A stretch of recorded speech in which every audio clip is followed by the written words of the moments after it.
નમસ્કાર. દેવી ભાગવતના ચોથા સ્કંધના 8મા અધ્યાયમાં આપનું સ્વાગત છે. ગયા અધ્યાયમાં આપણે નરનારાયણ મુનિની કથા સાંભળી રહ્યા છીએ. આપણે વાત કરી છે કે નરનારાયણ મુનિએ 1000 વર્ષ સુધી તપ કર્યું છે અને તપના પ્રભાવે ઇન્દ્રદેવનું શાસન એ ડગમગી ઉઠ્યું છે. ઇન્દ્રને સૌથી વધુ ચિંતા છે કે મારું ઇન્દ્રપણું ચાલ્યું ના જાય, મારું સ્વર્ગ મારા હાથમાંથી ઝૂંટવી ના લે. અને એટલે ઇન્દ્રએ કામદેવ અને પોતાની મોહિની સેનાને મોકલી છે નરનારાયણ ઋષિ પાસે એમના તપનો ભંગ કરવા માટે. એ સેના ત્યાં આવીને ખૂબ બધો ઉદ્યમ કરે છે. નરનારાયણ મુનિ આંખ ખોલે છે અને જોવે છે કે વસંત ઋતુ આવી ગઈ છે અકારણ. અને એટલે નરનારાયણ મુનિ પ્રશ્ન કરે છે. કામદેવ કહે છે કે અમે આવ્યા છીએ અહીંયા તમારી સમીપે રહેવા માટે. અપ્સરાઓને જોઈને નારાયણ મુનિની અંદર ઇન્દ્ર તરફ એક પ્રકારનો ઉદ્વેગ, એક પ્રકારનો કંઈક આમ એક એવી ફિલિંગ ઉત્પન્ન થાય છે. અને એટલે એ અપ્સરાઓને નીચી દેખાડવા માટે, ઇન્દ્રદેવને યાદ કરાવવા માટે કે એમની પાસે કેટલી શક્તિ છે, નારાયણ મુનિ એમની જાંઘમાંથી ઉર્વશીને પેદા કરે છે. અને આ ઉર્વશી બધા કરતા સુંદર છે. અને આ જોઈ અને બધી અપ્સરાઓ શરમાઈ જાય છે અને સમજે છે કે આ સર્જનની શક્તિ છે આ ઋષિઓ પાસે. એટલે કહે છે કે હવે અમારે ઇન્દ્રદેવ પાસે જવું જ નથી, હવે અમારે તમારી સાથે જ રહેવું છે, અમને અપનાવી લો. અને એ સમયે નારાયણ મુનિના મનમાં વિચાર આવે છે કે આ ઇન્દ્ર પર વિજય મેળવ્યા પછી પણ મેં આ સર્જન કર્યું એવો અહંકાર બન્યો છે અને એના અદ્રશ્ય પાશમાં હું જ ફસાઈ ગયો છું. એટલે આપણે ગયા અધ્યાયમાં અહંકારના એ અત્યંત સૂક્ષ્મ, ગહન અને લગભગ અજેય સ્વરૂપના દર્શન કર્યા છે. ખુદ નારાયણ મુનિ એના અદ્રશ્ય પાશમાં ફસાઈ ગયા છે. અને આ જે વિજય હતો સર્જનનો એમનો, એ એમના માટે હવે ચિંતા પહેલા અને પછી ક્રોધનું કારણ બન્યું છે. કારણ કે અપ્સરાઓએ કીધું છે કે અમને નારાયણ મુનિ તમે તમારી સાથે રાખી લો. ને નારાયણ મુનિને થાય છે કે હું આ અપ્સરાઓને અપનાવી લઈશ તો હાંસી થશે મારી કે 1000 વર્ષના તપ પછી મેળવ્યું શું, તો કે આ. અને એ સમયે એમના જે નાના ભાઈ છે નર, એ ખૂબ વિવેકપૂર્વક અને સ્મૃતિ અપાવીને, એમને સ્મૃતિનો દીપક પ્રગટાવીને એમને યાદ અપાવે છે કે ભૂતકાળમાં પણ આ જ અહંકાર અને ક્રોધના કારણે તેમણે પરમ ભક્ત પ્રહલાદ સાથે ભયંકર યુદ્ધ કરવું પડ્યું. આ વાત આપણે સાંભળી છે કે અહંકાર આપણને ક્યાં લઈ જાય છે. હવે આ જે કથા સાંભળી છે એટલે રાજા જન્મેજય, જે અત્યારે હજી તો આધ્યાત્મની ડગર પર પાપા પગલી ભરી રહ્યા છે, એ સંપૂર્ણપણે હતાશ અને નિરાશ થઈ જાય છે. જન્મેજય વિચારે છે કે જો આવા અદ્ભુત મહાપુરુષો નર ને નારાયણ પણ અહંકારને જીતી શકતા નથી, તો પછી ધર્મ, તપ અને જ્ઞાન બધું વ્યર્થ જ છે.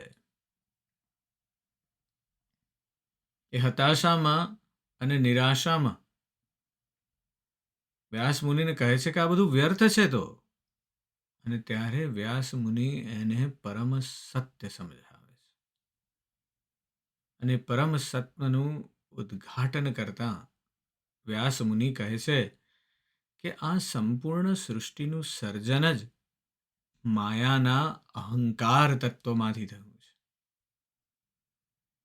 અને એટલે જ્યાં સુધી આપણો દેહ છે ને ત્યાં સુધી અહંકારથી સંપૂર્ણ મુક્તિ એ અશક્ય છે. અને એટલે જ સાચો માર્ગ જે છે એ અહંકારને મારવામાં નથી, પણ એના સ્વરૂપને ઓળખવામાં છે. એની હાજરી પર પ્રત્યે આપણે સતત જાગૃત રહીએ એમાં છે. અને જ્યારે આપણે એના સ્વરૂપને ઓળખી શકીએ, જ્યારે આપણે એની હાજરી પ્રત્યે જાગૃત થઈ જઈએ, ત્યારે આપણે એનાથી અલિપ્ત થઈ શકીએ છીએ. સાક્ષી ભાવની વાત છે. જાણે આ બધા પુરાણનો નિચોડ એ અધ્યાયમાં આપણે ગઈ વખતે સાંભળ્યો છે. ખૂબ મર્મની વાત છે. અહંકારને આપણે મારી શકવાના જ નથી, આપણે એને ઓળખવાનો છે, એના તરફ જાગૃત રહેવાનું છે અને એનાથી અલિપ્ત થતા શીખવાનું છે. એ હું પણ કે આ હું કરી રહ્યો છું એ ભાવનાને જોતા રહેવાની છે. બહુ જરૂરી છે. અને એ સમજવીએ એટલે આપણે આધ્યાત્મની કેડી તરફ આગળ ને આગળ વધતા જઈશું. પણ જ્યારે જન્મેજયે સાંભળ્યું કે નરનારાયણ મુનિએ ભક્ત પ્રહલાદ સાથે યુદ્ધ કર્યું, એટલે એને એ પણ રસ જાગ્યો છે, ક્યુરિયસ થયો છે હવે.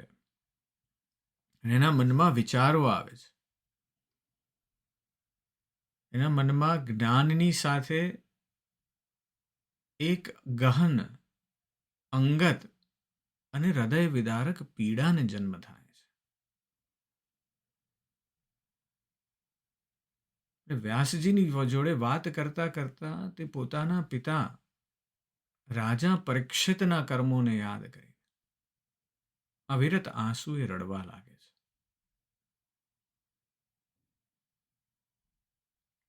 જન્મેજયના કાનમાં શાસ્ત્રોનો એક શબ્દ ગુંજી રહ્યો છે, પુત્ર. પુત નામના નરકમાંથી જે તારે તે પુત્ર. અને એ સાચો પુત્ર એ જ છે જે પોતાના પિતાને અધોગતિમાંથી ઉગારી લે. વાત માત્ર પિતાને ઉગારવાની નથી, આખા સમાજને ઉગારવાની છે, કારણ કે અહીંયા તો રાજા છે. અને જન્મેજયના હૃદયમાં શૂળની જેમ વાત ખૂંચી રહી છે કે તેના પિતાનું મૃત્યુ એક બ્રાહ્મણના શ્રાપના કારણે થયું. અને રાજાએ કર્યું શું? તો તપ કરી રહેલા એ ઋષિના ગળામાં મરેલો સાપ નાખી દીધો. અને પાછું પિતાનું મૃત્યુ એક રાજમહેલના શિખર પર કોઈ પણ પ્રકારના સ્નાન, દાન કે શુદ્ધિકર્મ વિના થયું. અને એટલે એક પુત્ર તરીકે એની અંદર અસહ્ય અપરાધ ભાવ પ્રગટ થયો છે. જન્મેજય વખતે ખૂબ નાનો બાળક છે એટલે એને ખબર નથી, પણ હવે એને આખી સ્ટોરીની ખબર પડી છે. એટલે મનમાં એક તડપ જાગી છે કે હું મારા પિતાનો ઉદ્ધાર કેવી રીતે કરું. અને આ તડપ સાથે પેલી ક્યુરિયોસિટી બની છે. અને ક્યુરિયોસિટી શું છે? કે જો નરનારાયણ દેવને પણ અહંકાર છૂટી શકતો નથી તો હું કેવી રીતે છોડી શકીશ? અને એમાં વ્યાસજીએ કહ્યું છે કે નરનારાયણ દેવને પણ યુદ્ધ થયું હતું પ્રહલાદ જોડે. એટલે પ્રશ્ન જાગ્યો છે જન્મેજયના મનમાં કે આ હું કેવી રીતે થયું, કે આવા મુનિ અને આવા ભગવાનના ભક્ત, બે ભક્ત છે, એક ખુદ જ વિષ્ણુનું સ્વરૂપ છે, બીજું વિષ્ણુ અત્યંત ભક્ત છે, અને છતાંય, અને એટલે પ્રશ્ન કરે છે વ્યાસજીને કે આ કથા કહો.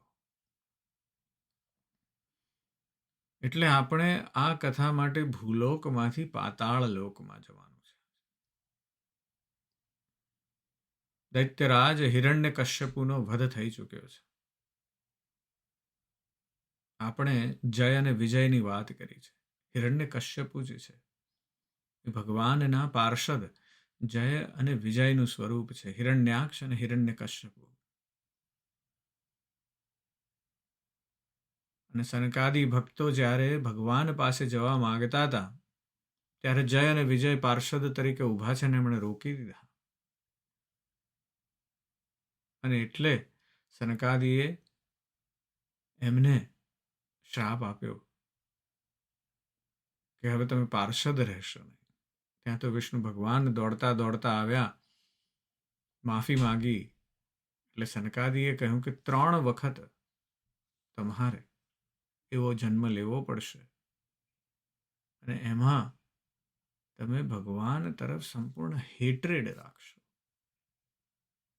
અને હેટ્રેડના લીધે ભગવાન તમારી પાસે આવશે અને તમારું મૃત્યુ ભગવાનના હાથે જ થશે. અને એમાંનો જે આ જન્મ છે એ હિરણ્યાક્ષ અને હિરણ્યકશ્યપુનો છે. અને દૈત્યરાજ હિરણ્યકશ્યપુનો વધ ભગવાને નૃસિંહ અવતારે કર્યો એ આપણને ખબર છે. અને એટલે દૈત્યરાજ હિરણ્યકશ્યપુના વધ પછી તેના પરમ ભક્ત પુત્ર પ્રહલાદ નું ધર્મનિષ્ઠ અને સુવર્ણ શાસન પાતાળ લોકમાં ચાલી રહ્યું હતું. તેમના રાજ્યમાં દૈત્યો પણ દેવોની જેમ યજ્ઞ કરતા. રાજા હોય તેવી પ્રજા હોય. બ્રાહ્મણો નિર્ભયપણે તપ કરતા. અને સંપૂર્ણ વ્યવસ્થા એ ધર્મના પાયા પર ટકેલી હતી.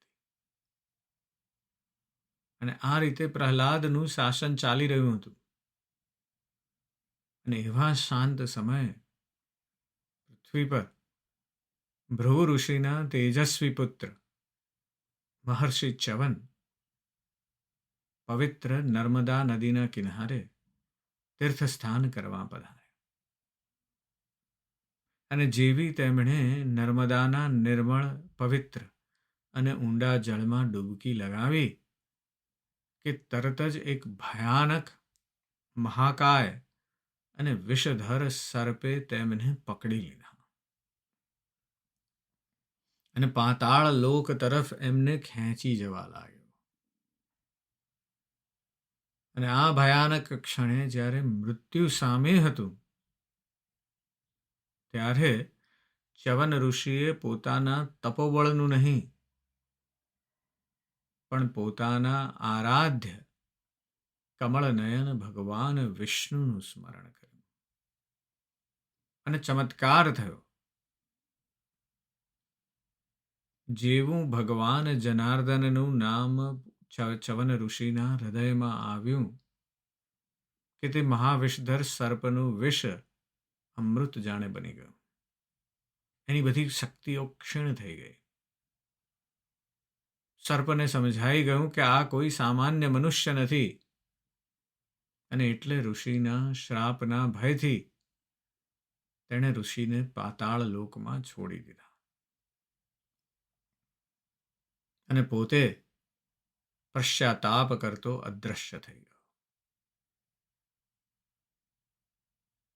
આ કથા છે ને એ આપણે ભાગવત પુરાણના 8મા સ્કંદમાં અધ્યાય 2 થી 4 ખૂબ વિસ્તારપૂર્વક સાંભળી છે. આ જ કથાનો એક જુદો સ્વરૂપ, ગજેન્દ્ર મોક્ષની કથા. બે પ્રસંગો એક જ સનાતન સત્યના 2 જુદા જુદા પ્રતિબિંબ છે. આપણે યાદ કરી લઈએ ગજેન્દ્ર મોક્ષની ગાથા. ભાગવત પુરાણના 8મા સ્કંદમાં છે. ત્રિકુટ નામના પર્વત પર ક્ષીરસાગરથી ઘેરાયેલા એક સુંદર વનમાં ગજેન્દ્ર નામનો હાથીઓનો રાજા રહેતો હતો. અત્યંત શક્તિશાળી અને પરાક્રમી. અને એક દિવસ એ પોતાની હજારો હાથણીઓ સાથે બચ્ચાઓ સાથે સરોવરમાં જળ ક્રીડા કરવા ઉતર્યો. અને એ સરોવરમાં એક શક્તિશાળી મગર રહેતો હતો.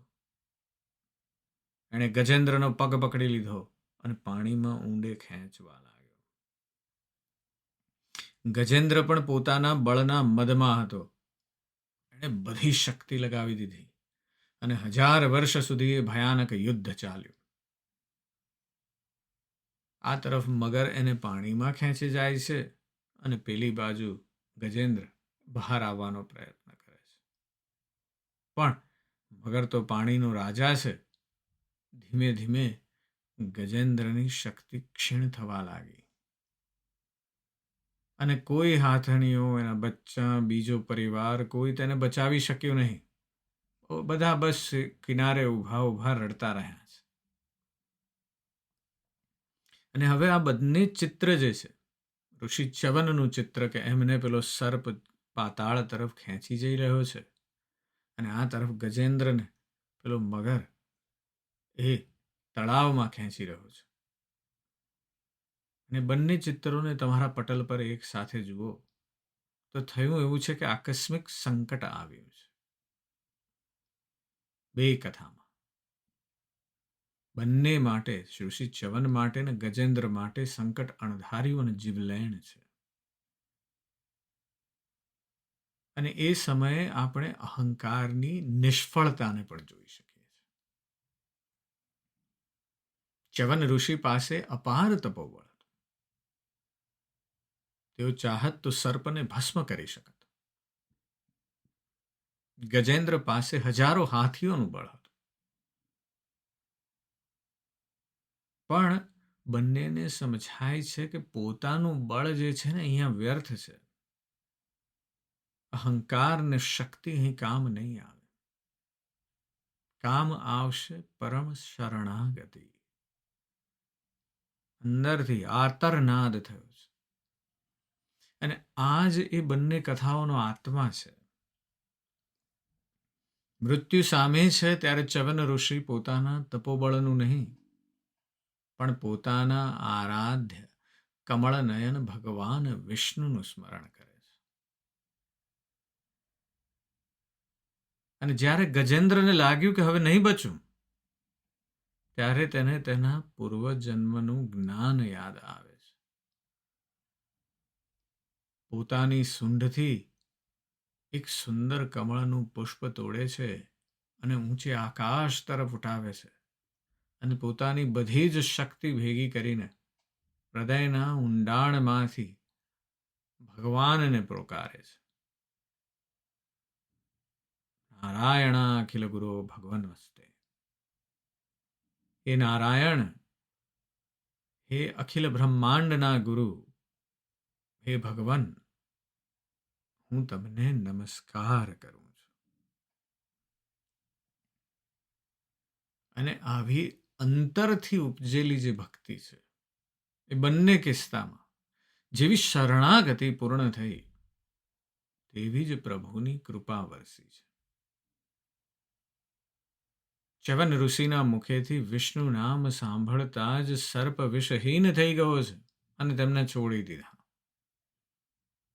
ગજેન્દ્રનો આર્તનાદ સાંભળીને વૈકુંઠમાં બિરાજમાન ભગવાન વિષ્ણુ પોતાના ગરુડ પર બેસીને ઉઘાડા પગે ક્ષણનો પણ વિલંબ કર્યા વિના દોડી આવ્યા અને પોતાના સુદર્શન ચક્રથી મગરનો વધ કરી અને ગજેન્દ્રનો ઉદ્ધાર કર્યો છે. એટલે આ બે કથાનો જે મર્મ છે એ આપણને એ જ શીખવે છે કે જીવનમાં જ્યારે સંકટ આવે અને એવું સંકટ આવે કે આપણું બળ, આપણી બુદ્ધિ, આપણું જ્ઞાન, આપણા સંબંધો બધું નિષ્ફળ થઈ જાય, ત્યારે નિરાશ ના થવું. બળ નથી, બુદ્ધિ નથી, જ્ઞાન નથી, સંબંધો નથી, તો નિરાશ થવું એ સ્વાભાવિક છે. પણ એ જ આ કથા આપણને શીખવે છે કે નિરાશ ન થશો. એક ક્ષણે આપણા અહંકારના વિસર્જન અને શરણાગતિના પ્રારંભની શરૂઆત છે. અને એક ક્ષણે સાચા હૃદયથી કરેલો એક પોકાર પણ પરમાત્મા સુધી પહોંચે છે. એ દોડીને આવે છે. અને આ જ જે છે એ ભક્તિનો સર્વોચ્ચ સિદ્ધાંત છે. ભગવાન કહે છે કે તમારું બળ, બુદ્ધિ, જ્ઞાન, સંબંધો કશું કામ નહીં આવે. છેલ્લે કોણ આવશે? તો કે હું આવીશ. શરણાગતિ સ્વીકારવાની વાત છે. અને એટલે ચ્યવન ઋષિ હવે પાતાળમાં પહોંચી ગયા છે. પાતાળના એ અજાણ્યા, ભવ્ય અને રહસ્યમય પ્રદેશમાં ભ્રમણ કરતા કરતા મહર્ષિ ચ્યવનની દ્રષ્ટિ દૈત્યરાજ પ્રહલાદ પર પડી છે. પ્રહલાદે એક અજાણ્યા તેજસ્વી ઋષિને જોતા જ તેમને સાષ્ટાંગ પ્રણામ કર્યા. પણ એક કુશળ રાજા છે પ્રહલાદ, અને એટલે એમના મનમાં શંકા જન્મી. એમણે વિનમ્રતાથી ઋષિને પૂછ્યું કે હે મુનિવર, આપ કોણ છો? ક્યાંથી પધાર્યા છો? શું દેવરાજ ઇન્દ્રએ અમારા રાજ્યની જાસૂસી કરવા તો નથી મોકલ્યા ને તમને? આ સાંભળીને ચ્યવન ઋષિ હસી પડ્યા અને પોતાની સાથે બનેલી આ આખી અદ્ભુત ઘટના વર્ણવી. અને પ્રહલાદને જ્યારે ખાતરી થઈ ગઈ કે આ તો મહારાજ પ્રભુ ભગવાન વિષ્ણુના પરમ ભક્ત છે, ત્યારે પ્રહલાદનું મન, હૃદય આનંદથી નાચી ઉઠ્યું. આ તો બંને ભક્તોનું મધુર મિલન છે. અને પ્રહલાદે તકનો લાભ લઈને પૂછી લીધું કે હે ઋષિ શ્રેષ્ઠ, આપે તો ત્રણેય લોકમાં ભ્રમણ કર્યું છે. કૃપા કરીને મને પૃથ્વી પરના એવા પવિત્ર તીર્થસ્થાનો વિશે કહો જે પાપોનો નાશ કરે છે. ચ્યવન ઋષિએ ત્યારે કહ્યું કે આ અધ્યાયનો જે પ્રાણ છે ને એ આ સુંદર વાત છે, અદ્ભુત મર્મની વાત છે. આપણે પ્રથમ મર્મની વાત સાંભળી શરણાગતિ વિશે, અને હવે જે સાંભળવાના છે એ પ્રશ્ન કર્યો છે પ્રહલાદે કે કયું તીર્થ સ્થાન સૌથી ઉત્તમ છે. જવાબ આપણને ખબર છે, પણ આપણે માનવા માટે તૈયાર નથી. અને એટલે ચ્યવન ઋષિ જે શબ્દો કહે છે એ અદ્ભુત છે. તેમણે કોઈ સ્થાનનું નામ જ ન લીધું. ચ્યવન ઋષિ કહે છે કે હે રાજન, જેનું મન, વાણી અને શરીર શુદ્ધ છે, તેના માટે દરેક પગલું એક તીર્થ છે. અને જેનું હૃદય મેલું છે, પાપથી ભરેલું છે, તેના માટે પવિત્ર ગંગા પણ કીકટ, એટલે બહુ જ બિહારનો એક અપવિત્ર મનાતો એવો પ્રદેશ છે, એના કરતાં પણ વધુ તિરસ્કાર પાત્ર છે.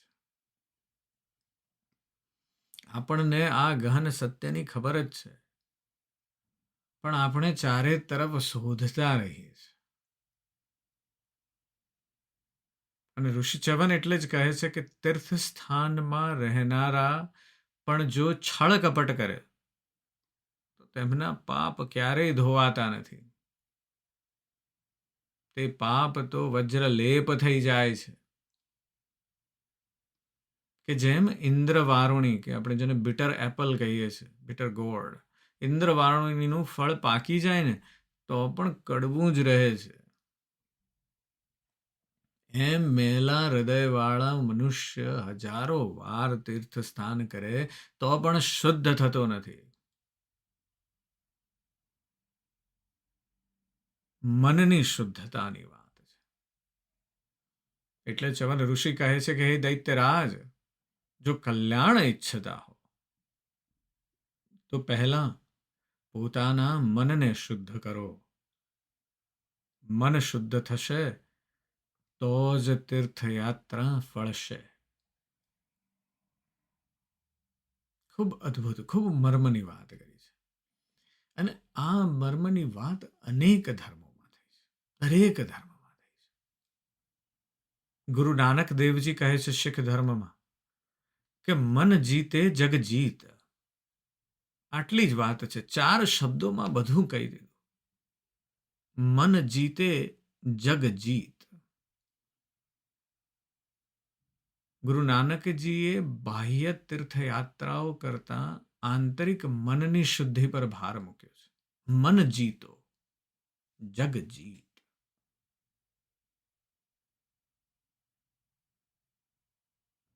ગુરુ નાનકજી કહે છે કે તીર્થ સ્નાન કરવા જાઉં છું, પણ સાચું તીર્થ તો પ્રભુનું નામ જ છે. ભગવાન બુદ્ધે પણ અષ્ટાંગિક માર્ગ બતાવ્યો છે. અને એમાં પણ સમ્યક દ્રષ્ટિ અને સમ્યક સંકલ્પ પ્રથમ આવે છે. જ્યાં સુધી તમારી દ્રષ્ટિ અને સંકલ્પ શુદ્ધ નથી, મન શુદ્ધ નથી, ત્યાં સુધી બાકીના બધા કર્મો વ્યર્થ છે. એટલે આ મનની શુદ્ધિનો જે સિદ્ધાંત છે એ ચ્યવન ઋષિ ખૂબ અદ્ભુત રીતે વાત કરે છે પ્રહલાદને. પ્રહલાદનો પ્રશ્ન છે કે ક્યાં જવું, કયું તીર્થ સ્થાન સૌથી શ્રેષ્ઠ છે? અને આપણે બધાએ શોધ્યા જ કરીએ છીએ. અને એટલા માટે કોઈ કવિએ બહુ સુંદર રીતે કીધું છે. મુકેશજીનું ખૂબ અદ્ભુત ભજન છે. અને ભજનમાં કહે છે મુકેશજી, ગાયું છે એમણે, ખૂબ જાણીતું ફોક સોંગ છે कि कोई घर में बैठा नमन करे, कोई हरि मंदिर में भजन करे, कोई गंगा यमुना स्नान करे, कोई काशी जाके ध्यान करे. जिन मात पिता की सेवा की, उन तीर्थ स्नान कियो न कियो, जिनके हृदय श्री राम वसे, उन और को काम कियो न कियो. ખૂબ અદ્ભુત વાત છે. જેમના હૃદયમાં શ્રી રામ વસી ગયા છે,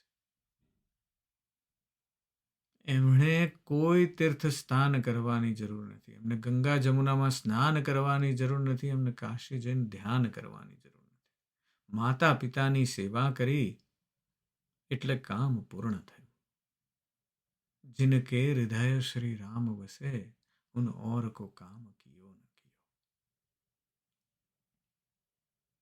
ખૂબ અદ્ભુત વાત છે. એટલે ચ્યવન ઋષિના આ જ્ઞાનામૃતનું પાન કરીને પ્રહલાદની ચેતના જાગૃત થઈ ગઈ છે. આંખો ખુલી ગઈ છે. પ્રહલાદને સમજાઈ જાય છે કે સાચી તીર્થયાત્રા એ કોઈ ભૌગોલિક સ્થાનની મુલાકાત નથી,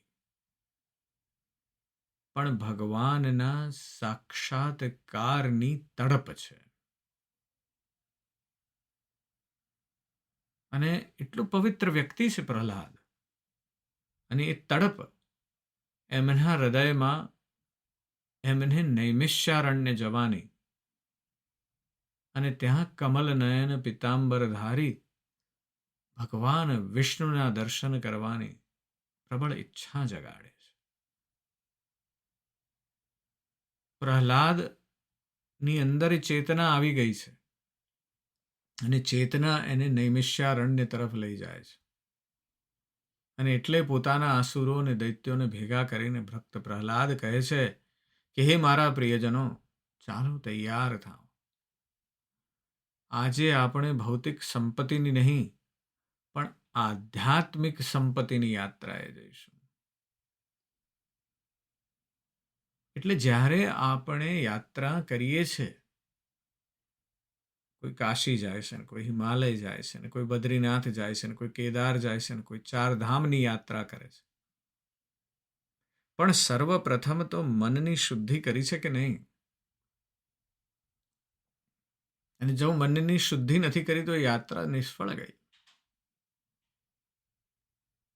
અને જ્યાં જવું છે ત્યાં મનમાં શું વિચાર્યું છે કે વારાણસી જઈને કાશી જઈને હું ત્યાં બસ આ ખાઈશ ને પેલું ખાઈશ ને આ જોઈશ ને પેલું જોઈશ ને અહીંયા ફોટા પાડીશ ને ત્યાં ફોટા પાડીશ.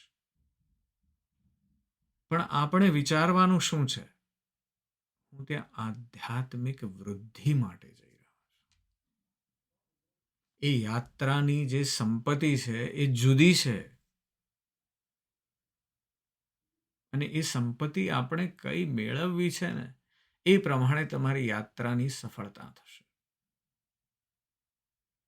અને એટલે પ્રહલાદ કહે છે કે આપણે ભૌતિક સંપત્તિની નહીં, આપણે આધ્યાત્મિક સંપત્તિની યાત્રાએ જવું છે. એ બધાને કહે છે કે આપણે નૈમિષારણ્ય જઈશું અને આપણે પ્રભુના દર્શન કરીશું. અહીં આપણે એ પણ જોવાનું છે કે એક રાજાનો શુદ્ધ સંકલ્પ આખા રાજ્યને કેવી રીતે પ્રેરણા આપી શકે છે. એનું આ ઉત્તમ ઉદાહરણ છે. પાતાળ લોકના અંધકારમાંથી આખો દૈત્ય સમુદાય જ્ઞાનના પ્રકાશ તરફ નૈમિષારણ્યની દિવ્ય ભૂમિ તરફ જવા તૈયાર થયો છે એક રાજાના કથનથી. અને આવા જ ઉદાહરણ જો સાચો રાજા હોય ને તો એની પ્રજા પણ એવી જ સાચી બની શકે. એક ઉદાહરણ છે સમ્રાટ અશોકનું. કલિંગના યુદ્ધમાં વિજય મેળવ્યો છે, પણ એ યુદ્ધ ભયાનક હતું. ત્યાં ઊભા છે અશોક અને જોઈ રહ્યા છે લાખો લોકોની લાશો પડી છે. વિનાશ વિનાશ અને વિનાશ સિવાય બીજું કશું દેખાતું નથી. હૃદય પરિવર્તન થયું છે અશોકનું. અને એટલે શસ્ત્રો છોડીને દિગ્વિજય કરવો જોઈએ. શસ્ત્ર વિનાનો દિગ્વિજય.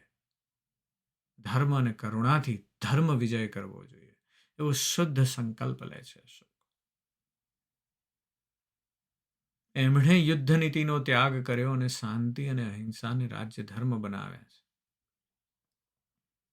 લોક કલ્યાણ માટે ચારે તરફ રસ્તાઓ બનાવ્યા છે, વૃક્ષો રોપાવ્યા છે, કૂવા ખોદાવ્યા છે, ચિકિત્સાલયોની સ્થાપના કરી છે. અને પોતાના પુત્ર મહેન્દ્ર અને પુત્રી સંઘમિત્રાને બૌદ્ધ ધર્મના શાંતિ અને કરુણાના સંદેશાને પ્રચાર કરવા માટે શ્રીલંકા અને અન્ય દેશોમાં મોકલી દીધા છે. અશોક રાજાનો આ જે શુદ્ધ સંકલ્પ છે માત્ર મગધ સામ્રાજ્યને નહીં, પણ એ સમયના એશિયાના મોટા ભાગના દેશોને સદીઓ સુધી શાંતિ અને માનવતાના માર્ગે ચાલવાની પ્રેરણા આપી ગયો છે. રાજાનો શુદ્ધ સંકલ્પ હોય ને એની આટલી બધી લાંબી અસર થાય.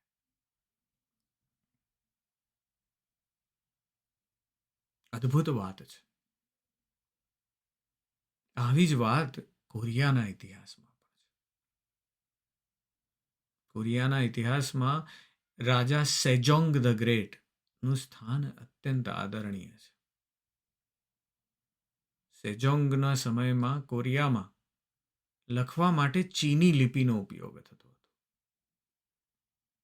પણ લિપિ અત્યંત અઘરી છે. તમે કોઈક દિવસ એ ચીની લિપિ જુઓ તો તમને ખ્યાલ આવે મેન્ડરિનમાં લખવું ખૂબ અઘરું છે. એટલે જ કેલિગ્રાફી બહુ સુંદર લાગે છે. અને આ લખવાનું અઘરું હોવાને કારણે ખાલી ઉચ્ચ વર્ગના લોકો જ શીખી શકતા હતા. અને સામાન્ય પ્રજા જ્ઞાન અને શિક્ષણથી વંચિત રહેતી હતી. એટલે સેજોંગે સંકલ્પ કર્યો કે મારી પ્રજા માટે હું એક એવી સરળ લિપિ બનાવીશ જે કોઈ પણ વ્યક્તિ સહેલાઈથી શીખી શકે.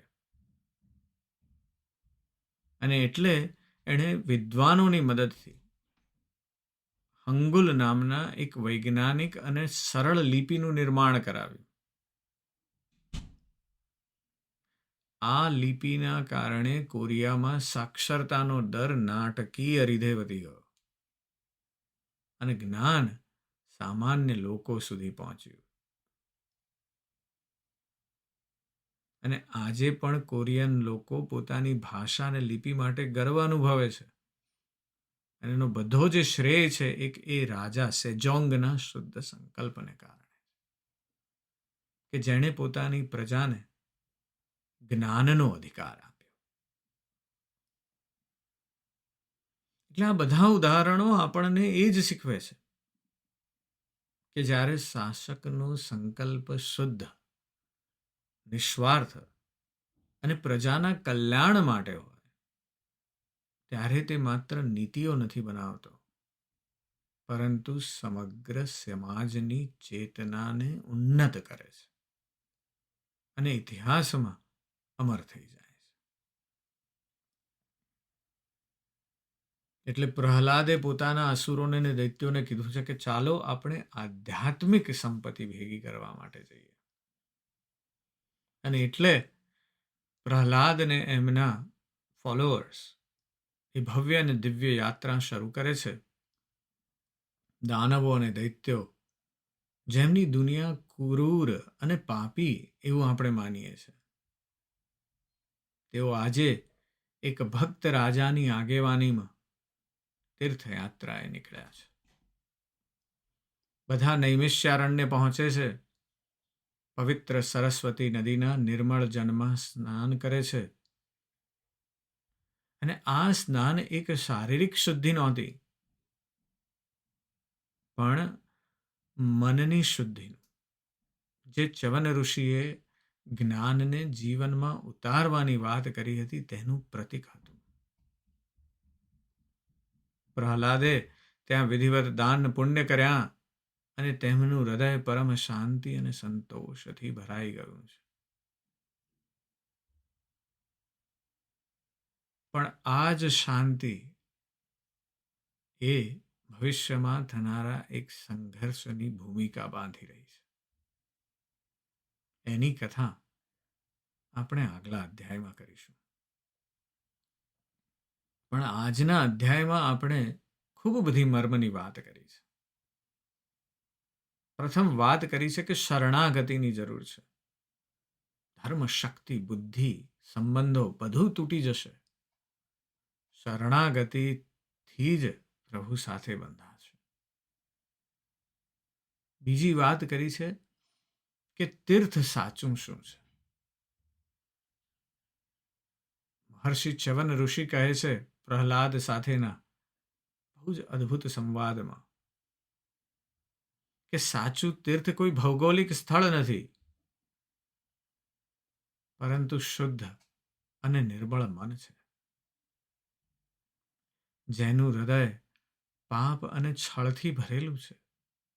તેના માટે ગંગા સ્થાન પણ વ્યર્થ છે, ગંગા સ્નાન પણ વ્યર્થ છે. જ્યારે શુદ્ધ મનવાળો વ્યક્તિ હોય ને, એના માટે તો દરેક પગલું તીર્થ સમાન છે. અને આ જ્ઞાનથી પ્રેરિત થઈને પ્રહલાદ પોતાની દિવ્ય સેના સાથે ભૌતિક નહીં પણ આધ્યાત્મિક તીર્થયાત્રાએ નૈમિષારણ્ય આવ્યા છે. આ અધ્યાયનો ગહન સંદેશ એ છે કે ધર્મનો સાર બાહ્ય ક્રિયાકાંડોમાં નથી, પણ આંતરિક શુદ્ધિ અને નિર્મળ સંકલ્પમાં રહેલો છે. જ્યાં સુધી મન શુદ્ધ ન થાય ત્યાં સુધી કોઈ પણ યાત્રા કે કર્મ નિષ્ફળ થાય છે. આ મનની શુદ્ધિ માટે, અહંકારને સતત જોતા રહેવા માટે જરૂરથી ચિંતન કરજો. આજે બસ આટલું જ. હું તમારી અંદર બેઠેલા તે પરમ તત્વને પ્રણામ કરું છું. નમસ્કાર.